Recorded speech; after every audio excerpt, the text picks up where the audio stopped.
Simplicity is the ultimate sophistication. Welcome to Ben's Business Podcast, episode number 60. Today is all about taking on the complexity for your customers so that they don't have to. So that's essentially what the main point is today, is that we're making life easier for your customers. And by doing that, they'll stick around, they'll stay as clients for you. And we're going to look at the main big giants of the industries, such as Amazon and Apple, for examples, because they're leading the fields and they're doing this. They're obsessed about the customers, and that's why they've been so successful.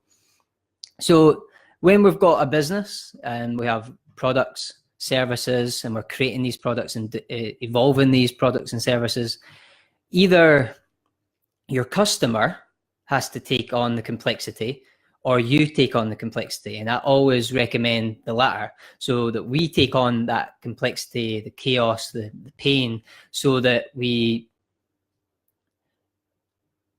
are actually serving our clients, our customers who are using this product or using our service. We want to basically take them from A to B without them really even needing to know all the details. If they have a solution they're aiming for, we want to take them there as smoothly and as easily and as painless as possible, and that way. So it's like getting in a taxi. Someone told me they don't need to know about how SEO, how search engines work. Some people don't want to know that. When someone comes to Google and searches for an online marketing consultant and find myself, they don't need to know my whole story. They have a problem. They're not ranking on the first page of Google. They want to be taken to the first page of Google, or the first number one ranking on Google. And I used to make a mistake where I would almost bore them with telling them about the details. Whereas with that type of customer, they don't need to know that. They're the prospect. They just want to get from A to B as easily as possible. And I have to refine and develop my service so that they get there with as smooth a ride, so it's not bumpy. They don't have to do things themselves, and make it like that for them as much as possible. So you always have to deal with the complexity for them, and that's what an entrepreneur's job is to do. Is we find kind of problems and chaos in an industry, and we fix it. We solve problems. So we make order out of that chaos and make processes and make this service and product out of that solution we've found for a massive problem or gap in the market. And when we do that, that's when customers flood towards us, because we are then becoming recommended for this. So the iPhone's a great example. I've not got one on me at the moment, but the iPhone, it's got 4 buttons, and that's including the volume up, volume down button, and that's just a great example of how Apple simplify their products. And simplicity is just so important when it comes to, for the consumer point of view.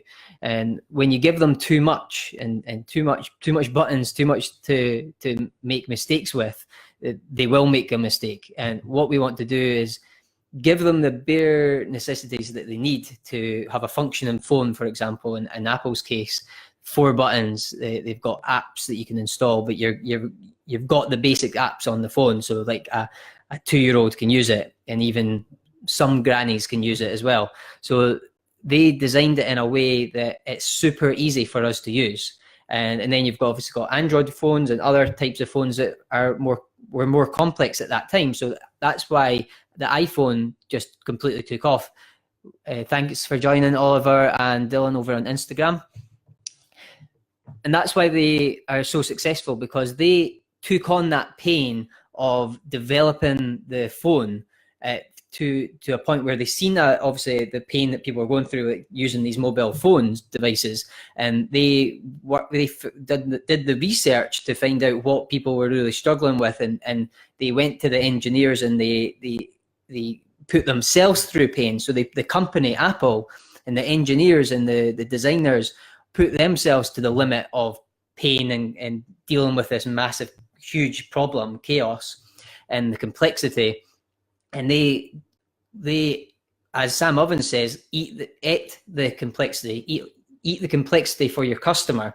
It was well said. So if we eat the complexity for our customer, so they don't have to, that's a good service. If we leave some parts for them to put together, and they don't have a phone completed until they do a bit of jigsaw and put things together and have to do a setup themselves. No, Apple take care of all of that. They give you the manual. They give you literally everything you need. All you have to do is turn on and go through the easy wizard, and you're set up, and it's super straightforward. And that's what we want to do when we're developing products and services, and even involving existing products and services that you offer right now.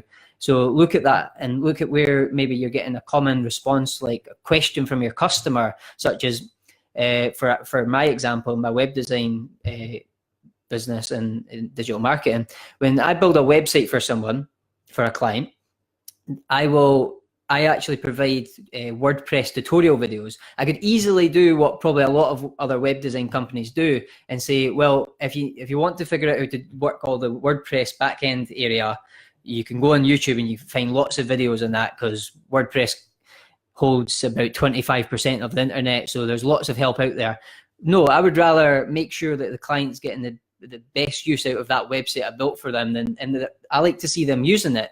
So I want to make sure that I take care of that for them, and that they don't have any questions for me. I'm solving all them before, and they get the wow factor from that as well, because they're like, wow, this company's really went to the extra mile to save me the effort of doing it all myself. And another thing I've done is actually I've got someone on my team who will go out to the customer after we're finished setting up the emails for our clients and go meet them, because this is a physical thing that I've found is a big barrier, because I can't literally be everywhere and set up email accounts on my customers' phones or iPhones, whatever they've got.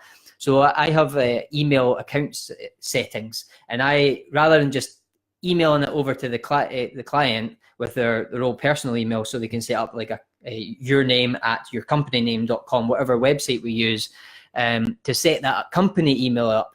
A lot of web design companies, and even me in the past, a mistake I was making was I would just email that to them to let them set up themselves. But now I've actually got someone going out for me to my client and setting it up for them with all the settings that the guy that's going out to do it for me needs. And then he will do that for the customer within half an hour to an hour at the very most. So we obviously want to reduce that down to so it only takes 5 minutes. So you just want to keep evolving your products and services and make that road really smooth for the customer. So it doesn't take half an hour, it takes 5 minutes, and it doesn't cause them any pain or delay, and they can get on with their life. So they get the product, they get to use it right away with no delays and no pain. And that's the whole point of this idea of just making life easier for your customers, because that's how you get a great reputation, and that's how customers stick. And the secret to business is not always just about getting new customers, it's getting repeat customers and getting repeat business from the existing customers and doing a really great service for the ones that you've got. So it's like appreciating what you've got in life. You do the same in business. Appreciate the customers you've already got and really, really look after them, and they'll look after you for the rest of your life, the rest of your business career. Thank you, Dylan. I'm providing massive value. Yeah, so that's there's two sides of the coin in this. So when you look at it, when you're presented with the iPhone, there's so much work that's went behind that, the engineer, the process to make that so simple for you. And don't miss out that as a business owner. Think about that. So when things are difficult, that means that on the other side, the company's not putting any effort to save you time, and customers do not appreciate that when there's all this complexity given to them and they end up not using it. So what's the point in the end if you give them a product or do a service for them that leaves people confused and unsure what the next step is? You want to guide people. You want to say, you don't need to do anything. So that was actually a great positive feedback I got from one of my clients about the service I've been developing, the web design service. The fact that I'm doing maintenance for this client, and he'll send me an email, a big long email, and I'll digest it. I'll get a highlighter, I'll print it off sometimes, and I'll go right through it and I'll look at it in detail. And then once I've kind of understood the problem, I'll then fix the problem and email the customer back, and maybe one sentence, so and so and so and so is fixed. You don't need to do anything. And customers absolutely love that. When you can say it's solved and that's it, there's nothing else for you to do. Customers absolutely love that, and they will love you for that. So try to deliver that type of service to them where they have no involvement in fixing the problems that you should be solving for them. And if you have to charge for it because it's extra time, charge for it, raise your prices. But as you do that, you keep adding value to your products and services, and refine and evolve and improve the service and products. The more value your product and service is worth, the more value your business is worth. Amazon's another great example of that. They want to take so much control, like Jeff Bezos wanted to take so much control of Amazon itself, and of the customer service, especially that department. That's what he's obsessed about. He obsesses about the client. And the reason for that is so that he has full control, and he's not outsourced this customer service department to another company or left it out of his hands. He wants it all on his back. So he's taken it all on. He's built the e-commerce website that sellers run through. All the rules are set up by Amazon. They take on the fulfillment. They've lowered the pricing of most industries and selling these products. The delivery is absolutely spot on. They've refined that and made it better. You've got free delivery. You've got Prime now, free shipping options. So they take on all of that, and from the moment from A to B, from the moment that someone actually goes to the website, clicks buy, to the delivery, the shipping when it goes out and returns. So they take that all on themselves. So you want to be doing that yourself as well, and not leaving those gaps. And when you do take that on yourself, make sure you're actually covering those wee niggly bits in your business that are commonly asked questions. So FAQs are a great idea as well. So you're answering all of the questions before they're asked. And Apple, again, they launched the iPhone 1, and it wasn't very long before the iPhone 2 was out. And now you see it's obviously a business choice to launch more products. But on top of that, they're also doing that on a customer service point of view as well, because they get lots of questions, they get lots of problems, lots of feedback. They evolve and improve the product that the problems were occurring often on. And then they make this version 2.0, and then they make 3.0, and they keep evolving it and making it better and better and better until almost perfection. And that's what you should be doing with your products and services, refining it as you get this feedback. Because one of I think Steve Jobs' sayings was ship it, and that just meant get the product, like obviously do the research, do that intense research that they did to make the iPhone so perfect at its time. It was well ahead of its time, and then ship it, get it out to the market, get the feedback, and then make the next product even better with all that feedback. So gather the feedback, get the next one out, 2.0. And that's how these big companies work, like Amazon, Apple. We can learn a lot from them if you just kind of see how they're operating, and especially how their customer service is dealt with. So I hope you found this video useful. Thanks for joining everyone on Instagram and on Facebook Live here. This is Ben's Business Podcast, and if you have any questions, just leave it. And if you watch this on a replay, just leave in #replay. Thanks a lot for watching.